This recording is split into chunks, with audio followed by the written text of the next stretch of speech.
big listener.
Yeah, I'm ready when you are. So are you. Good evening. Welcome to the Airstream Members Meeting 2015 for September. We're here at Parkside again. You're joining us live on the internet via YouTube. I think we missed a stream last month for those of you that are looking for it. I was away, a few other guys organised the meeting, and I think Sean was also away, so sorry about that one. And we try to do it as often as we can, but of course there's a bit of organisation involved, so yeah, it doesn't always happen. Tonight, a few announcements. Of course, it's AGM time again. We have a date for the AGM, which will be November 14th, the Saturday, which I think is pretty much the same time we did it last year. Venue this year will be at the Hackney Hotel, Hackney Road. We're booking out the function room there, so it should be pretty cool. They've got a nice facility, projector and all nice tables and things, so we'll have a few drinks probably on the night. There will be more information coming about how you can RSVP. We want people to RSVP as well, so keep an eye out for that. And dinner will be available after the meeting. I think, are we going to have a menu available for that, Sean? They did say there was a fixed... Next month. Yeah, so we'll get that to you, and if you let us know about that in time, you can have, we'll have a group dinner. It won't be part of the meeting or anything, it'll just be afterwards. So, yeah, more details coming, but put November 14 in the calendar for now, and be prepared to have a good night. That's on a Saturday evening. We'll start around about 4 o'clock with the official business, and till maybe 7, 8 o'clock at night for the dinner. What else is happening? There's another ASLAN lined up for the weekend prior to that, which is November 7. We're still going to get some more details on that as well. As far as I know, that will be at the usual Blair Athol venue as well. So more details coming. Keep an eye on the website for that one. ASLAN November 7, which is also a Saturday as well. The usual scenario. And week before that, we're pretty busy. Week before that, November 1st, will be the mini Maker Fair. So we're going to be down at the Maker Fair, which is Tonsley Park, in the new venue there, which is kind of like a convention type venue, I believe, with a lot of open space and stalls and all kinds of stuff like that. There'll be the usual things they have at those Maker Fairs, all the 3D printing and electronics and random stuff. And we'll also be there doing some Wi-Fi experiments.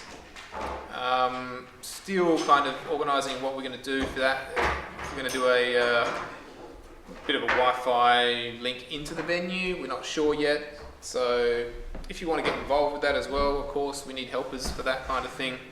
So get in touch with one of us through the usual channels. I think we're going to have a stall there basically, so we will need people to man the stall and be just an information portal for anyone that wants to know more about Airstream.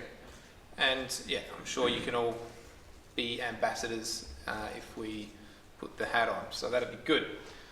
What else was there? So that's most of the events that are coming up. We will have a meeting in October, as per usual. I'm going to be away though. It'll still be at the school here. Some of the other guys will run the meeting, so you're still welcome to come along as usual. And we'll have the usual updates on network stuff and probably more information about the events that are upcoming in the weeks following. So that's October meeting, and then the 3 weekends following: Maker Fair, ASLAN, and the AGM, of course. Alrighty, what else? So tonight, anyway, let's get into what's happening tonight. We got the usual network team update. There has been a meeting, I think, last week, so Justo will give us an update on everything that's happening there. A few site updates: Ross Trevor, new site at West Beach, something else someone mentioned. You'll hear about that shortly. We've got the usual stickers for sale, as you would see on the agenda. I think they're still selling really well, and you guys have seen them on a lot of the equipment around. Of course, we had them at the Pedalprix on the weekend. Geez, that was last weekend, wasn't it now? Oh, can you wake that up for me? It's coffee time already. Yeah, I mean, that's a big one. Let's go on to that. We had the Pedal Prix a few weekends ago, and we were asked to help out with doing some wireless backhaul around the venue for the videographers to use with their remote camera systems they had set up. That all went really well. I won't spoil it too much. You would have read about that through our social network updates and things. Sean tonight will give us a presentation which he's kindly put together on how that all went, and he was the man that kind of did most of the planning behind all that. Big thanks to him, big thanks to Dids as well, and Natalie for Nat, sorry. I know she hates that. For helping out. Those guys were down there most of the weekend and running around all times of the day, making sure the Wi-Fi was running for the event. So some of you might have caught the live stream. It seemed to all be working pretty well. And that was a great way for Airstream to get involved with a community event, which we try to do as much as possible when the opportunity is there. What else tonight? Did Goon say something? No, that's about it. So we'll do a presentation on that. Justo will be up in a minute as well to tell you about network stuff and probably some other updates as well. So who wants to go first? That's the big question. Network update? I can do that first. Yeah. So I was watching Bad Horse on the trace. There's a whole bunch of equipment over here on the bench as well. You can't see it yet. Yeah, is that door prize? Very snazzy equipment. I will give the Air5 to anyone that can solve the multi-holder level.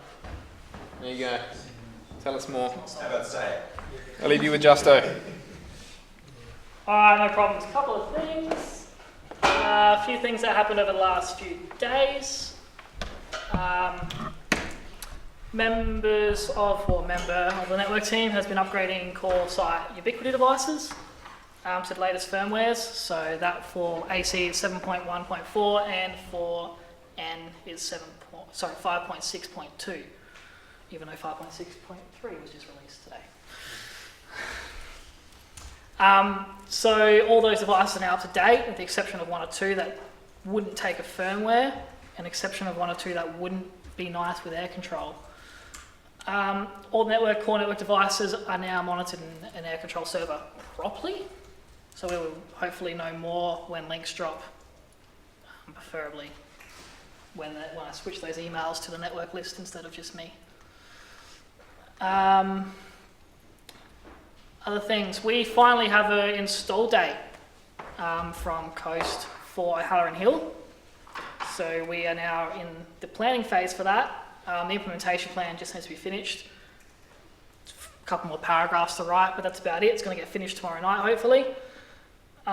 So the install date is the 24th of October. It's a Saturday, with hopefully not needing a Sunday, but there is been provision for that.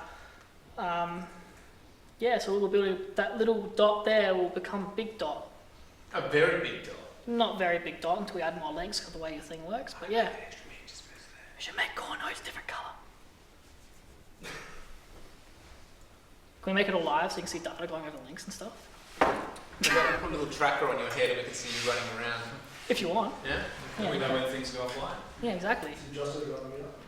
Just a car. No, that's big news though. Yeah, but that is big news. Long time in the making. Long time in the making, we're finally there. We've finally got all the gear. Half of it's there, the rest is in my car, ready to get configured. Yay! Oh really? There's been a lot of planning involved. Should I? Now, it's quite a big project. The dollar value of the project, is it okay to say dollar value of the project? What is it about? It's almost 7.5. Yeah. Once we're finished with consumables. 7.5 with obviously that Coast helping us out along the way as well with that. It's a pretty full-on setup though, with a redundant link and everything. So. Yeah, it's pretty full on.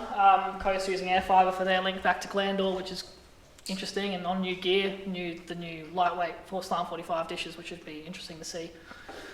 And I can confirm that they're not much lighter than the rocket dishes. What else did network team wise that we did? Sanfi, you did all the devices.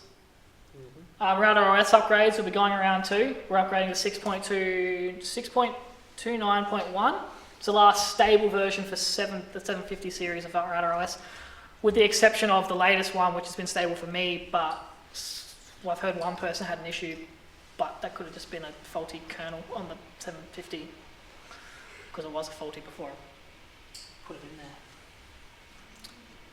there. Yeah. I was just going to show everyone the epic amount of planning that went into. Yeah, so the page is 20-something pages long. Yeah, there's all kinds of stuff. It's like link budgets. Have you guys put this up on the wiki, on the tracker yet as an No. attachment? No. This will be available very soon anyway. It will be. It was handed around last meeting as well. Yeah. Hopefully it'll Lots going on. improve the backhaul into the south, for the south people. Where's the overhead view? There, it's on the page, just went past, I Oh, think. back one? That There one. we go. So you can't see it really well, but Someone- black lines are the edge of sectors, and the middle is the middle of the sectors.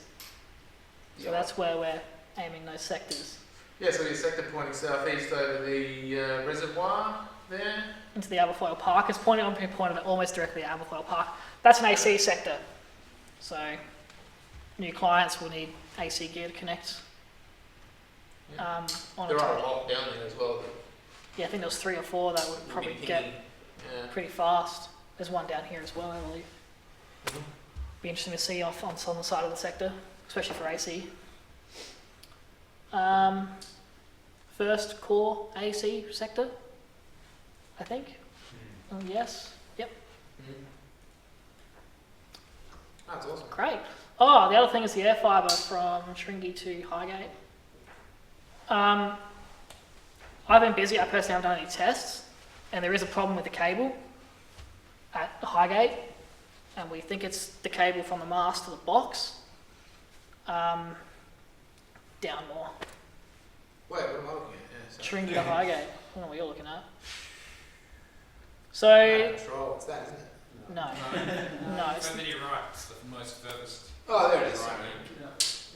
yeah. So that one there. At the moment, I think it was in 30 megahertz, and it was doing quite well. The power levels need to be adjusted still, and that, which I or Chris will get around to when I get time, or Chris does. We want to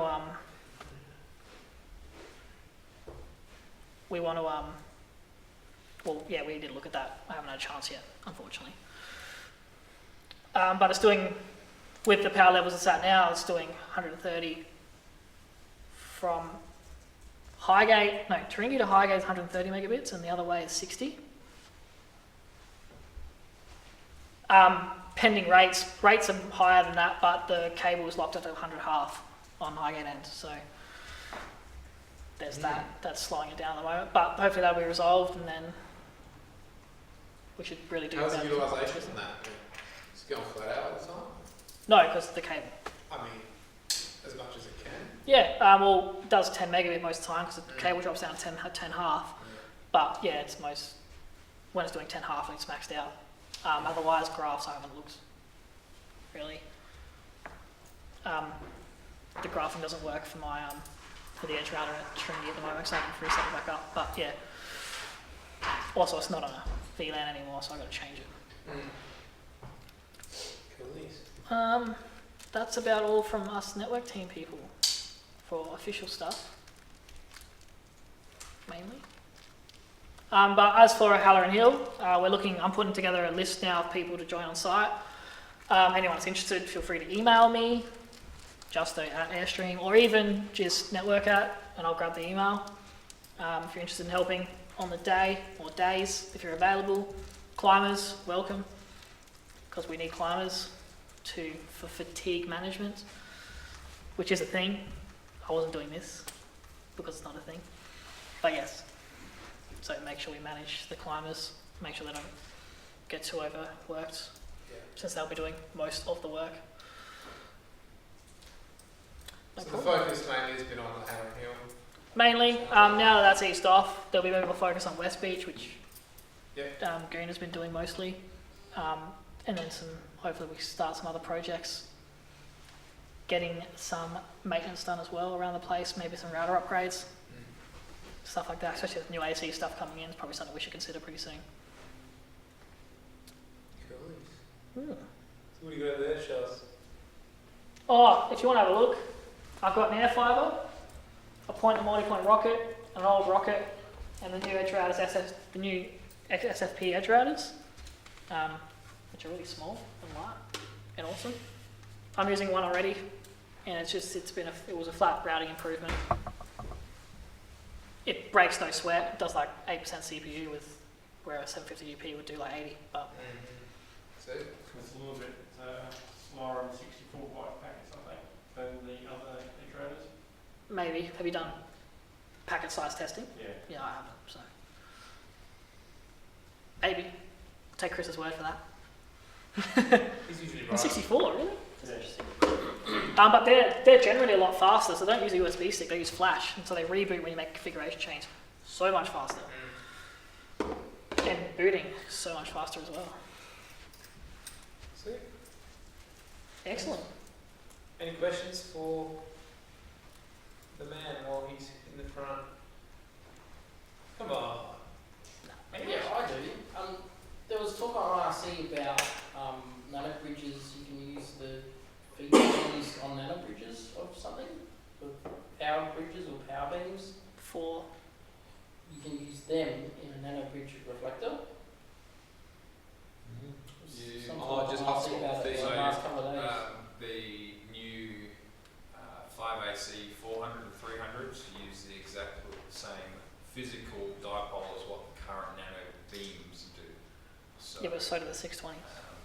it's in terms of a cheap replacement, easy upgrade is potential to purchase a 5AC 300 for $120 and slip it straight into your NanoBeam 400, so then you don't have to realign. But Are they the same length? yeah, physically exactly the same. But you're already buying so much anyway. That's probably not really worth it unless we could just purchase the dipoles. But Yeah. Ubiquity have never been. Actually, that's something else. I just remember something else I fixed. I'm going to go to EARC. Where's that again? It's the one with everyone connected to it. That one. Where everyone's connected to APR4 and no one's connected to anything else. That one. What about Mazza? Don't forget Mazza. He's not associated with the moment. Oh. So EARC's backhaul, I kind of fixed an issue between UniSA Golfview Heights to EARC. So the link from Golfview Heights to EARC and the link from EARC from Golfview Heights to UniSA were right on top of each other. They weren't on top of each other, but they were right next door. One was on 5730, and one was on 5750. Anyway, on a spectrum, they hit each other next. So I was only doing 9 megabit in one direction. So I dropped it, I moved the frequency spectrum down 20 megahertz to the next cleanest channel, and it's now doing 65 one direction and 66 in the other. It's a dramatic improvement for backhaul out there. It's very noisy up there, but that was the cleanest channel. That wasn't right next to another link, Nice. which is great. That's What's something else the that's next hop fixed. from UniSA that gets used more? Most. Dingle Farm. Ingle, yeah. Is that still right? I didn't test it, but yes. Hmm. It was just realigned as well with the recent AC upgrades. Yeah. My personal testing, I haven't done any of that. Cool. Yeah, nice one. And how's the network team going otherwise? We're chugging along. Doing pretty well. Good involvement recently, actually. So good turnouts, good contributing. Which is great. It's awesome. Well done. It's good to see some activity. Have some activity. Yeah, well hopefully, yeah, everyone's getting fired up about 100 now. Get it going. I hope to get a lot of emails. All the paperwork's done, so we can do the fun stuff now. Correct? Host site access agreement will be signed. Brilliant. Excellent. Alrighty. Thank you, sir. Excellent. West Beach. Want to just give us an update on West Beach real quickly, Doe? Is there a file you want to go? Just hang out. Isn't it in here? Wouldn't it come up in my search?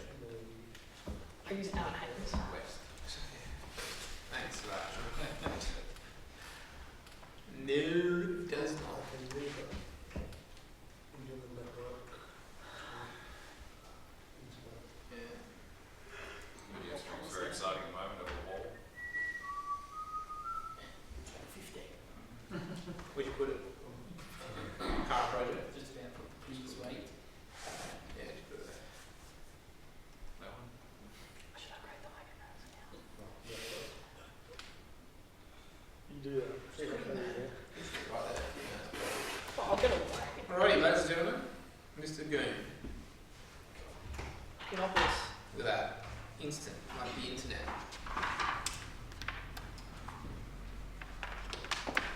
We need a really long Ethernet cable right from the room across the thing. Just press the car park.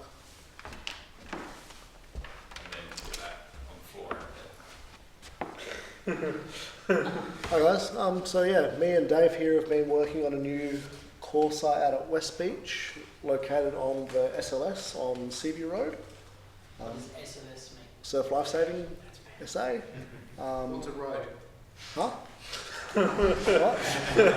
Do we go to the Don't map? take him anywhere. Is there a map? Yeah, what's on the, no, on the, Oh, road, gotcha, yeah. yeah. Bit slow as well, sorry. West Beach. Just, Yeah, so this is our Yeah, gotcha. current West Beach site here, which is Dave's place, and the SLS is here.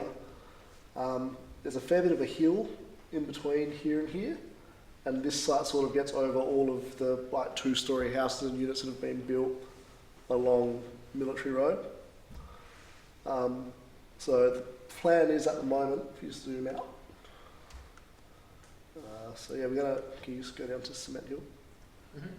Yeah, so we're going to do, for its first backhaul, we're going to do a link from West Beach down to Cement Hill, and then a link from West Beach to Adelaide Airport, and then a sector, 120-degree sector pointing east to cover this area, which is pretty difficult to get into without connecting to somewhere out here along the hills. So yeah, it's in the planning stages at the moment, just going through the network team to get all the technical stuff sorted out, and we'll go for funding and then should be all ready to go. Very nice. Yeah, I mean, it's one of those areas where we don't really have much penetration. It's sort of a hard area to get stuff into. Yeah, hopefully that should be happening in the next month or two. How's that car cooling? Surprisingly good. Does about like, It's always surprising you get it so well. does yeah. like 20 megabit.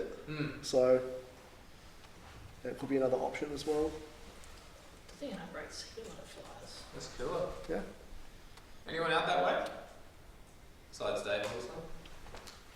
Got the new guy, Chris. Just want to go back to the proposal. Oh, yeah. Show the map pictures. Yeah, so as you can sort of see, like Cement Hill is like down there in the distance somewhere. There's the old State Park site, that tower is empty. Cement Hill comes Nothing to used that as as well. Yeah, right.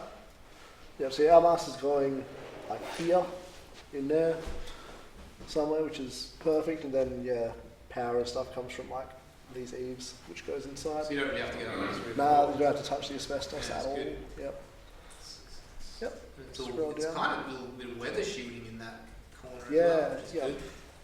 Being so close to the beach, it won't. So yeah, so there's the beach. It Oh, actually, doesn't make any difference. for what it's worth. Yeah. So that's where the mast will be, like there would be some meters depending on, I'm not sure what the masting has been worked out to be.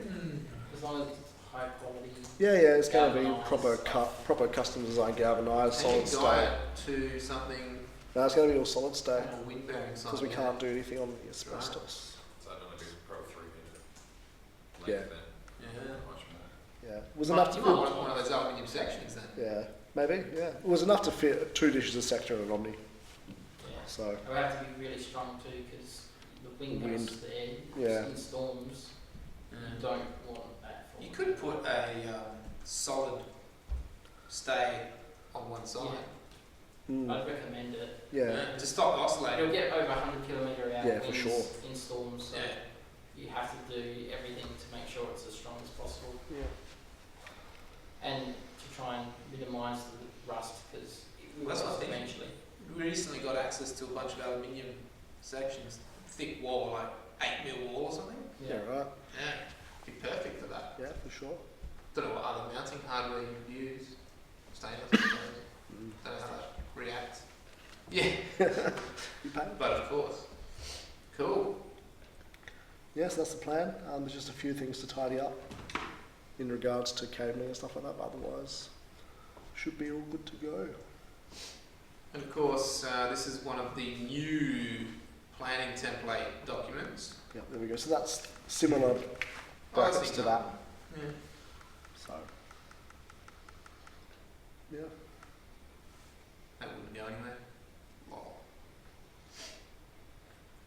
The other thing is there's going to be a camera on the pole as well, overlooking the beach. Yeah, the surf guy may put a camera up there. So, Oh, nice. yeah. What are they getting it for? I'm sure. What are they using for? Well, they can have a look at the beach before they go down and do their surf lessons. Webcam. You see the storm coming right before it takes out the whole house. Oh, there was a tornado. Or street out too. Yeah. It'll be good content for the network as well. Yeah, that's right. Yeah. Yeah, that'd be very cool, definitely. Yeah. And yeah, we're reusing a Especially bunch. summer. Scroll down. So it's not like a big air cam or something then? Tomorrow. Uh, Yeah. What is it? Something. What it is, at the lady that sits 720p IP camera. So yeah, we're reusing a bunch of stuff. Well, two things that the club has laying around, and then some other stuff which is being donated for the site that people have spare, because there's no point spending money if we've got spare things. Yes. So the outlay is pretty low. It's like $460 outlay. Instead of buying anything new, it's just spare things. So Yeah, for 3 radios, that's pretty good. Pretty good deal. Oh, how many radios total? 4. 4. Yep. Yeah. Nice. Alright, keep an eye on that. So you haven't published this yet? No, not it's just finished, going through the network team now for. but, yeah, you guys will see this one pop up as well. Do have a look at these proposals when they get published, because if you're thinking of doing one yourself, we're gradually going to be getting better and better at refining how they're written, so it's always good to know how to do one when you want to. So Sean, do I have your thing ready? Yes, I do. That's our next one. Chat about ads. Do you want me to use present mode? Yeah, you may as well. See if it works. Hey, hopefully. It's loading. Take it up with my backhaul. If Justo's amazing internet will. It's going to download the whole thing all over again. Hey mate, Okay, I'm mate. speaking 2.4. Ta-da. Oh, well, Is it Argos?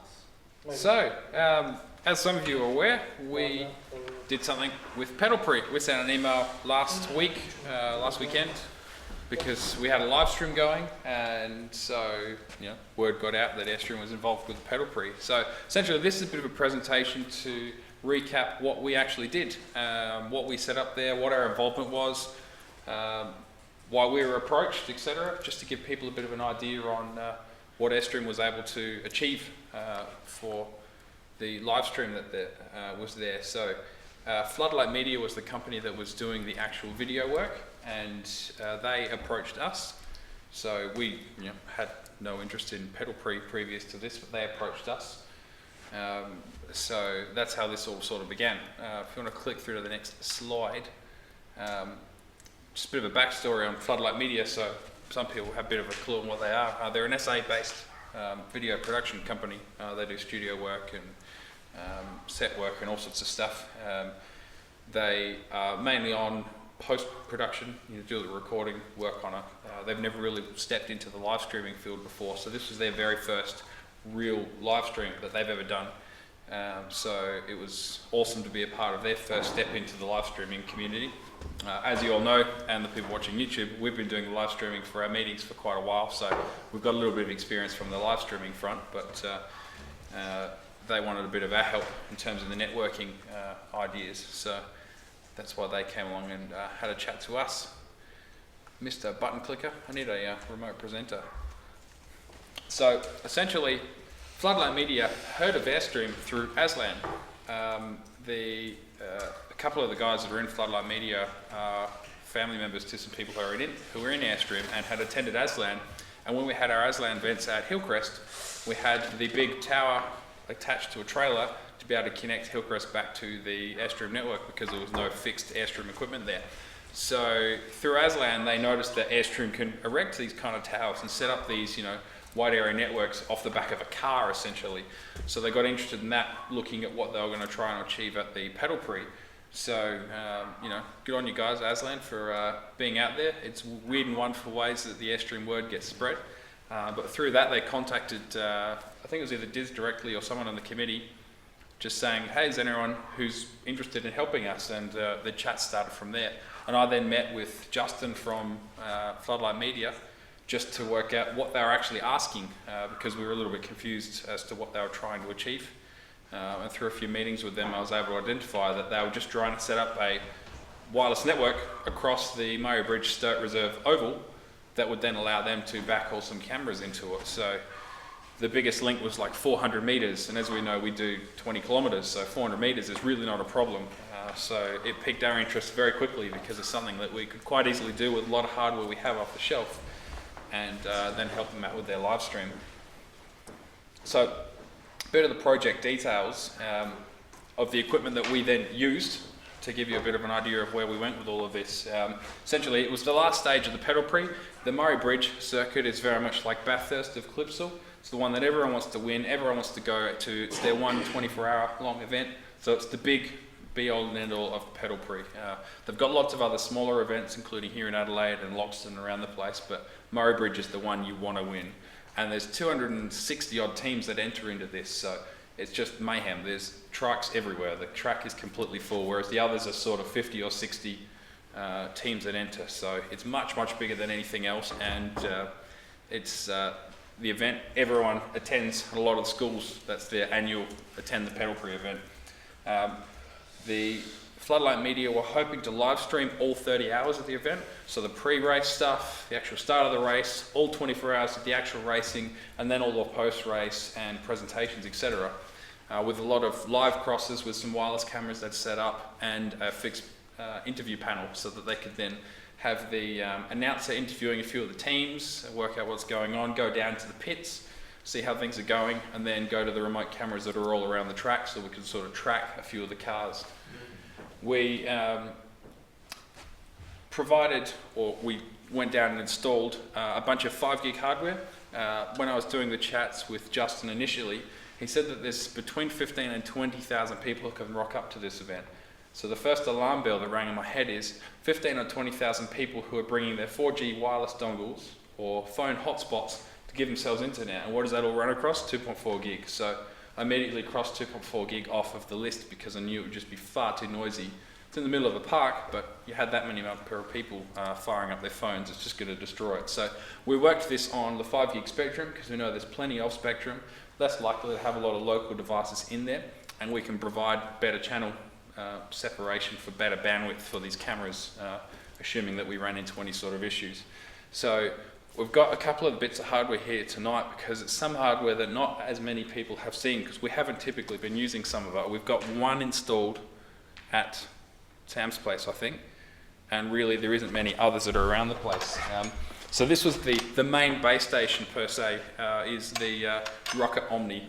It's a dual polarity 10 decibel Omni that runs on the Rocket radios, which is what typically goes on the bigger sectors or the big rocket dishes. This is a separate radio which we then connect with the SMA connectors. So this was essentially the heart of the entire network that we set up, everything backhauled into this and then fed back to their main control tower off of this. So this did a lot of the work, and this thing lived on a 120 amp hour battery for the 30 hours of the event. So It was on the generator. in the end, was it? They swapped it over. So completely remote, and we've got pictures of it. Bunting, little J-car mast, just living out in the middle of the park for everyone to connect back into. Then other typical things that we use were the nano beams that we use around the place. That's a nano bridge, so incorrect. And something we threw up and tested with was a Microtik metal. It's a higher powered 2.4 gig radio on an Omni, just to see how 2.4 would go. And on the Friday it was fairly reasonable, but by Saturday and Sunday when everybody was there, the coverage was far lower than what I was seeing on Friday. So if we're going to do this next year and into the year's future, we know that if we're going to try and provide 2.4 gig coverage, that we'll need to provide a lot more Omnis, but that's things we'll look at in the future. And then simply an RB750 UP, like we use at a lot of sites. That sat in the middle, doing all the routing, handing DHCP out, powering a few radios. In terms of network, setup. It's quite a simple network. All layer 2, one little core router doing the work, and that's it. But that's all they really needed for what they were doing. If you want to tap through Mr. Hat, Just call me Mr. Tap. Mr. Tap, tappity So tap. Sean, tell us about the setup. What a good segue. So, this is the map of the actual race, the Sturt Reserve. So, there's a few service roads in the middle, but it gave a pretty good idea of the distances we need to cover, which corners they were hoping to cover. So this is what our planning was, to cover all of these, and to then help us work out the distances of some of these towers so that we could identify whether the 5 gig in Omni was going to be suitable or not. And as I worked out, the biggest link was, under half a kilometre, so I really wasn't too worried, given the trees. Elevation-wise, the highest point of the reserve is about 3 metres higher than the lowest point. So elevation was somewhat of a concern. We had a 4.5 metre mast, and so we organised with the organisers there to give us a bit of section of the hill that a lot of campers use, so we could put the mast up as high as possible in the geographical area to ensure that we could get over a lot of the tents and caravans that were there, trees, etc. Because you've got so many people that end up camping there and bring their trucks and trailers and everything. So that was another concern, to make sure we're over the top of that. And 2 of the 3 cameras worked perfectly. We had to bring one of the cameras in by a corner, but I'll explain some of that a bit later. So essentially, we were just trying to achieve 3 remote cameras via wireless links, and then backhauling that to race control via another wireless link. So 1 Omni with 4 connections, and the main 2 corners, we ended up at neg 45 onto the Omni. So signal was absolutely phenomenal. We had no issues whatsoever. Running at 20 megahertz, every one of those dishes was running at 130, 130, or as they were nano bridges, they were nano beams, they were trying to go up to 144. So throughput was perfect, very stable, very happy. The only problem we had with one was at the very, very bottom of the course, we had to actually put the dish up on top of a race control building and then run a network cable down to the camera, because it was so low and behind a hill that was right there and a caravan parked on top of that hill. So a bit of adaptive setup as we were going around, because we'd never done it before. We attempted to get there the weekend before, but there was a car rally on, so we went in blind. We just hoped that we had enough equipment, enough network cable, enough everything to be able to adapt to each corner. So we've got a really good understanding if we're going to go forward next year. Mr. Tap. So just a very, very basic network diagram for people that are interested in the Visio type diagrams. It's literally just the 4 dishes back to our Rocket Omni, and then Ethernet for the rest that's living in race control. So nothing too significant there. Mr. Tap. As Ditz was saying, I was saying battery operated, generator operated. There's no power points. There's no 240 volt all around the Sturt Reserve. It's just an open parkland. So Floodlight Media provided all of the masting, we'll call it, you'll see a picture of it, and generators at each site, because their camera equipment needed 240 as well. So we ran everything off of the Ubiquity power injectors, so 240 volt socket and then up to a network cable, and that allowed us to go network directly into the camera setups as well. And as I said, the routing was on the 750. A couple of pictures of some of the setups.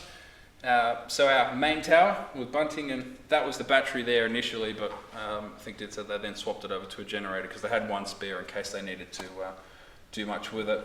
So we used some tent pegs and the guy wires that came with the J-car mast. That's the same J-car mast that we use for our stumble kits, the $65 mast, so nothing too extreme, very lightweight, so easy to set up. And I just secured the bottom to a piece of wood to give it a better base, because it's quite soft sand there, and then the Rocket Omni like normal. On the right was the setup we had at race control, so the backhaul dish and then the 2.4 gig. So it was only at about 3 meters, just enough to clear that building. And the coverage of 2.4 was sort of 80% of the course, but to get onto the rest of the track, we need a little bit more coverage than that. These are some of the masts. So these are all called C-stands. They're what they use for hanging lights on and doing camera work in the studio. So they all had sandbags on the bottom to hold them down, and we essentially rigged them up, put a dish at the top part, and then they had an arm to connect the GoPro and the little live stream box to. So very neat little setup, very portable, basically one mast and a cable down to the generator, so we could then drop them wherever we needed to. So that was one of the guys setting things up, and that was one of the ones which I believe ended up getting hit and Yeah. Nat got hurt as well. That was on corner 4. It's quite a fast corner, and a lot of people don't quite judge it, and you end up running straight into all the fence work. But it gives you a good idea on how the masting looks. We'd need a ladder just to get everything correct and get the GoPros pointed the right direction, but then you essentially walk away. They came back every 12 hours or so just to top up the petrol in the generator, and you're laughing. The thing just keeps on going because the signal levels are so good. Once the live stream boxes settled down, then everything just ran like clockwork, which is what we wanted. The biggest issue they ran into was the GoPros were overheating in the middle of the day because they'd done all the testing indoors, not outdoors. And it was only sort of 24 degrees at tops, but with enough sun on top of them. And this is our more challenging spot. We had to install the little C-stand on the top of their Marshall hut, which worked fine. And we guide a lot of those down with some ropes and anchor points wherever we were to make sure that they weren't going to fall over on their own, and if people accidentally walked into them or something, they were going to stay fairly well put. And yeah, the camera, which I've got a camera angle of that particular setup, that was one of the nicer shot-wise. And essentially what we ended up was this sort of result. This is a screenshot from my tablet when I was watching it at home on Saturday of the live stream. And so Floodlight Media put our logo up in the corner, so there wasn't any URL on it, unfortunately, hopefully in future years, but you know, we had brand presence on the live stream, which was fairly exciting, and that essentially just from the control center flick around between all the cameras because they had all the feeds going all the time. And overnight they put it into, you know, watch keeper mode, and they just had the 4 corners up in split screen mode, so everyone watching all the way around the world was watching thanks to a bit of our input, which was cool. Some of the challenges, as I said, the throughput on one of the corners we had to move. This was the corner right up the top, corner 5, which is the hairpin, which they really wanted to get to. It was the only one I was concerned about because that was the 470 metre sort of mark, and never having been to the park before, I had no idea what structures, what playground equipment, what trees. Did a bit of street view and stuff, but that's fairly limited up in Murray Bridge. On 5 gig where the tower was, we were getting about neg 85, which wasn't quite enough for the dish to connect to. In 2.4 though, we were actually picking up the race control at about neg 60, but I didn't have a 2.4 gig dish, so in future we would be able to set up something on that corner. I planned as much as I could for everything, but ran out of room in my car to throw everything under the sun.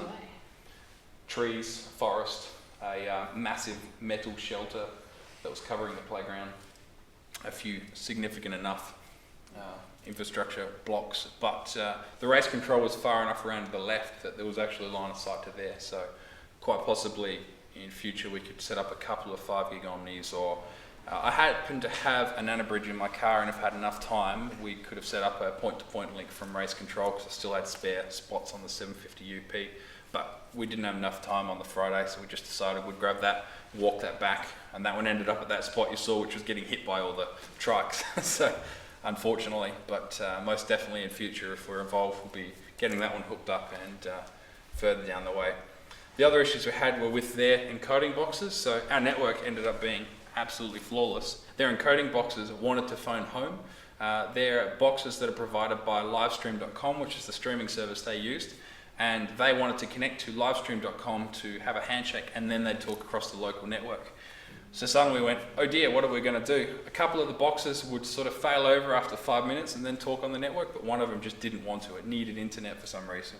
So we managed to find a 4G stick and a router that Floodlight Media had, which I could put in a spot in the hut to get 3G signal, and I ran a network cable into the 750 UP to do some network on that to then connect that back to our layer 2 network we'd set up so that the boxes suddenly had internet. So it was very hack and slash. It worked. It meant the whole network suddenly was online.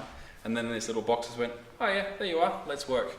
So it was very ridiculous, but such is life. Fortunately, we had enough little bits and pieces laying around, we could get that to work. Did you keep it running? Or?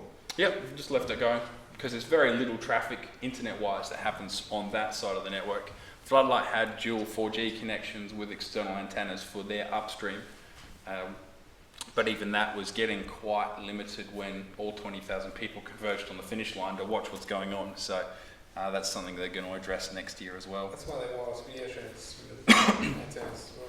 No, that's a Telstra microphone. A couple of years ago. Yep. That's Oh, a no, the antenna was behind it. But he was saying that the range on those was only a couple hundred Oh no, meters. but they had a temporary tower put up for Telstra about 10 years ago.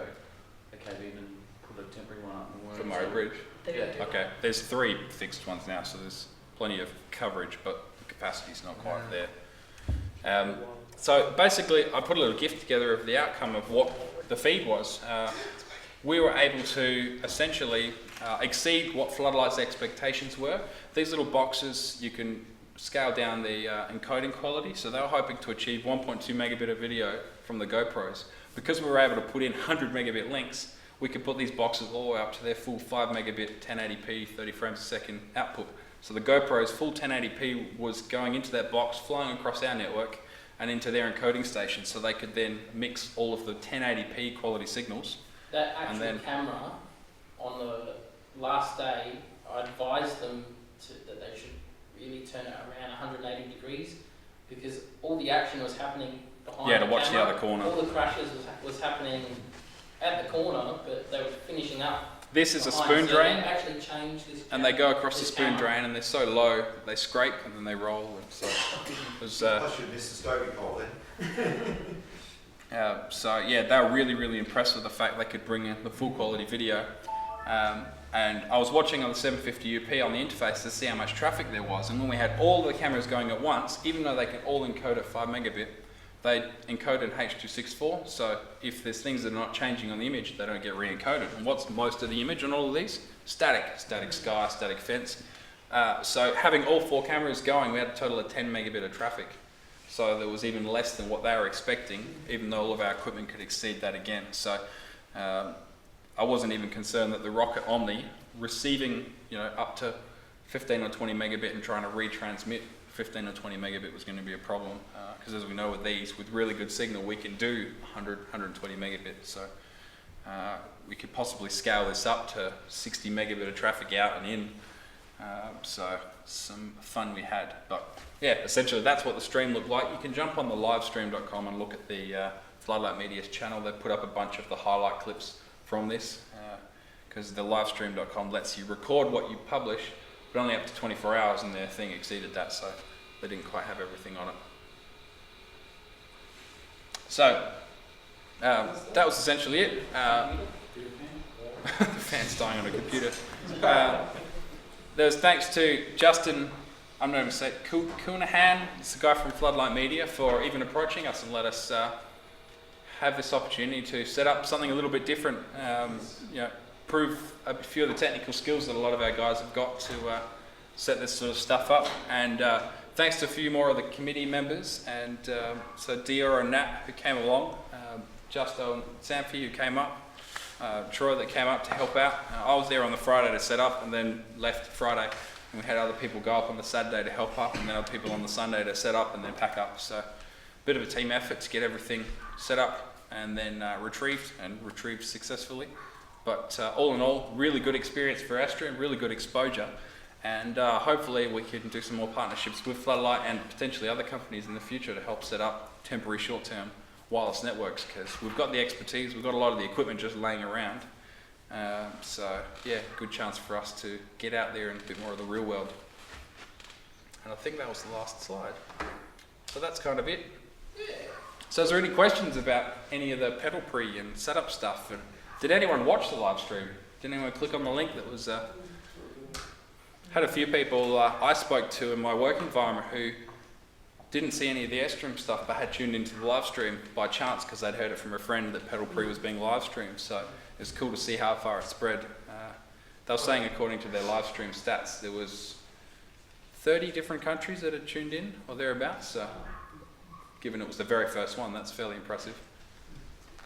What was the feedback like from both the organisers, and did they get any feedback from? Yeah. Oh yeah, no, they were over the moon that it just worked. That Floodlight did their job really well, and I gave them feedback as well in terms of the live crosses they did and with the video production work that I've been involved in. And I had at one stage on the Saturday night had a family event on. We all ended up sitting around watching the TV, watching the live stream, because there was enough going on with the crashes and the live crosses and stuff. It was certainly not V8 supercars thrilling, but enough that you could, you know, get in. More than cricket. Cameras. Really hoping that we can possibly, if we're involved, look at getting cameras in some of the trucks, live streaming. So the challenge, of course, is getting enough coverage around the track and then getting handoff so that you can get something and then work out what type of device, because everyone's very weight conscious, so they don't want to lug a huge battery and a big camera and everything. Or a generator. Single exhaust pipe. Air pipes just crack them out. Hoping to be able to hook up some old Android phones or iPhones, because there's an app that supports the streaming into their little setups. Nice. A couple of them seem to have something on the car already. Yeah, a lot of them. Oh, have people are putting GoPros. GoPros for their own footage, but they're not live streaming, so Yeah. we'll see. Maybe if it was an They option. were getting some of the footage and putting it on the live stream though. Like they must. Yeah, have they're been doing handy. they're doing a B-roll. They'd been doing filming at Loxton and on Thursday and a bit of testing, and they'd mixed together some stuff, and they managed to get a few crashes as well by chance. So that was some good footage. But yeah, hoping we could be able to mix in a few live laps, because that'd be quite cool. And they worked out the replay function of live stream as well, so they could actually then recall what they'd done if there was a crash, and they could capture it and work out what was going on. So a huge step up from what they had in previous years. So yeah, all the feedback was 100% positive. Yeah. If anything, it was just, let's do it bigger, let's do more, let's add more cameras. And there was, I think just generally that the guys were really impressed with Yeah. how easy we set it up and how well it worked. They just couldn't believe, because a lot of the equipment they use, professional equipment, just doesn't make it that easy. It's Yeah. complicated and it doesn't perform like that. So Yeah. On I mean- the last day, they took one of the GoPros down and they actually did use one of their SLR cameras, and I was able to figure out for them that they could power the camera from the generator and Yep. keep that running, and it was also able to perform better in the night time Yep. with the Yeah. low Yeah. light. bigger So sensor. that was the one on the first corner, Hmm. and they flipped that one and had that running all night, and the next day, which was a lot better quality, Yeah.